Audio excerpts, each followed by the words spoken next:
Hello friends, आज हम एक केमिस्ट्री की नई वीडियो बनाना शुरू कर रहे हैं। आज एक ऑर्गेनिक केमिस्ट्री हम आपको शुरू कर रहे हैं पढ़ाना। ऑर्गेनिक केमिस्ट्री के अंदर सबसे पहला फर्स्ट चैप्टर जो है वो है classification and nomenclature of organic compound. तो देखिए, मेरा जो पढ़ाने का तरीका है, मैं थोड़ा सा डिटेल में पढ़ाता हूँ। हर एक चैप्टर को कवर करूँगा। ऑर्गेनिक केमिस्ट्री को हम लोगों ने कम से कम 10 प्रकार से डिवाइड भागों में बांटा हुआ है, तो हम उसको एक एक करके आपके लिए शुरू करेंगे। पहला चैप्टर, चूँकि आज टाइम कम है, आपको ज़्यादा पढ़ाना है, सबसे पहले हम लोग करेंगे पहला चैप्टर जो केमिस्ट्री का है, ऑर्गेनिक केमिस्ट्री का, classification and nomenclature of the organic compound. सबसे पहली बात, केमिस्ट्री ऑर्गेनिक केमिस्ट्री पढ़ने के पहले एक बात बता दें, बच्चे पूछते हैं, क्वेश्चन भी आ रहा है कि सर ऑर्गेनिक कंपाउंड क्या होते हैं। तो बेटा, ऑर्गेनिक कंपाउंड वो होते हैं जो कार्बन और हाइड्रोजन और जो भी अदर एलिमेंट से मिलकर बने होते हैं। These are known as organic compound. अब बात यहाँ थी, सर क्या ऑर्गेनिक कंपाउंड को हम पहचान सकते हैं, क्या कौन सा ऑर्गेनिक कंपाउंड है, कौन सा ऑर्गेनिक कंपाउंड नहीं, इससे बहुत कंफ्यूजन होता है। तो कंफ्यूजन की कहीं भी कोई भी गुंजाइश मेरी क्लास में तो आपको नहीं होगी। हर चीज़ को बिल्कुल क्लियर पढ़ाऊंगा, एक एक मैकेनिज्म, ऑर्गेनिक केमिस्ट्री के एक एक मैकेनिज्म, एक एक रिएक्शन को आप बिल्कुल तरीके से सिस्टम बाय सिस्टम पढ़ाएंगे। तो सबसे पहले हम लिखेंगे what is the organic compound. आप लिखिए ऑर्गेनिक कंपाउंड, ऑर्गेनिक कंपाउंड। तो लिखिए आप सबसे पहले तो organic compound are found by the organic compound are found by the carbon, hydrogen and other element. Carbon, hydrogen and other element. अब sir other element क्या है? तो अदर एलिमेंट है फ्लोरीन हो सकता है, क्लोरीन हो सकता है, ब्रोमीन हो सकता है, आयोडीन हो सकता है, ऑक्सीजन हो सकता है, नाइट्रोजन हो सकता है, सल्फर हो सकता है, कुछ भी हो सकते हैं। तो ये सब अदर एलिमेंट में आते हैं। अब देखिए क्वेश्चन आपको परीक्षा में कैसा आएगा। सबसे पहले जो क्वेश्चन आ चुके हैं नीट, IIT मेंस वगैरह में आए हुए हैं, वही क्वेश्चन आपको बताया जाएंगे। सबसे पहले जो ऑर्गेनिक कंपाउंड देखिए, सबसे पहले जैसे आएगा CH4। क्या सर ये ऑर्गेनिक कंपाउंड है? देखिए CH4 किस किस से मिलकर बना है?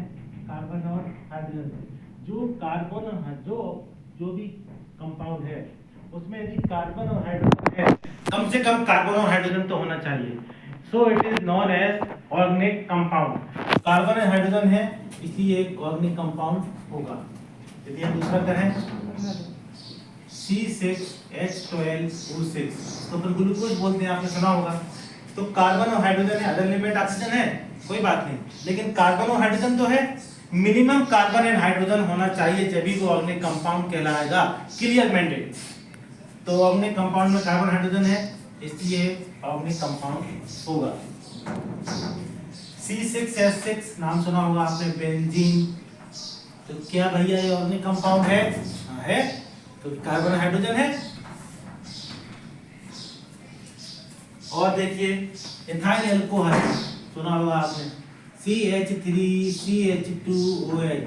तो सर क्या ये ऑर्गेनिक कंपाउंड है? क्योंकि कार्बन और हाइड्रोजन है। चलिए अब आते हैं अपन NH3 अमोनिया। दो बिंदु क्यों बना है, सब आपको बताया जाएगा, घबराइए मत। अमोनिया, अमोनिया क्या ऑर्गेनिक कंपाउंड है? तो सर इसमें कार्बन नहीं है, हाइड्रोजन है, नाइट्रोजन है। अब क्या? अब कुछ नहीं, कार्बन और हाइड्रोजन दोनों है क्या? नहीं है। हाइड्रोजन तो है, कार्बन नहीं है, तो ये ऑर्गेनिक कंपाउंड नहीं है। CH2 कार्बन तो है भैया, लेकिन क्या हाइड्रोजन है? नहीं है ना, इसलिए अर्थात क्या ये ऑर्गेनिक कंपाउंड होगा? Yes sir. नहीं होगा। तो ये कहलाते हैं ऑर्गेनिक कंपाउंड पहचानने का तरीका, जो कि ऑर्गेनिक केमिस्ट्री में हम लोग सबसे पहले पढ़ाते हैं। बेसिक चीजें हैं, हम लोगों का लेवल बहुत टॉप पे जाएगा। हर एक छोटी से छोटी चीज जो बताएगी बच्चों को, जर्नी ऑर्गेनिक केमिस्ट्री में बहुत प्रॉब्लम होती है। एक तो बच्चे रिएक्शन मैकेनिज्म नहीं बनती।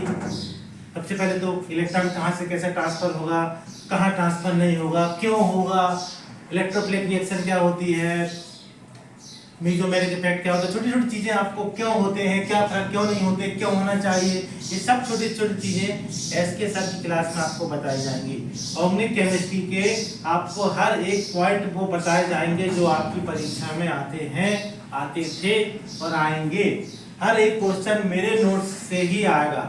मैं दावा तो नहीं करता, लेकिन मेरे नोट्स के बाहर से कोई क्वेश्चन आज तक तो नहीं आया।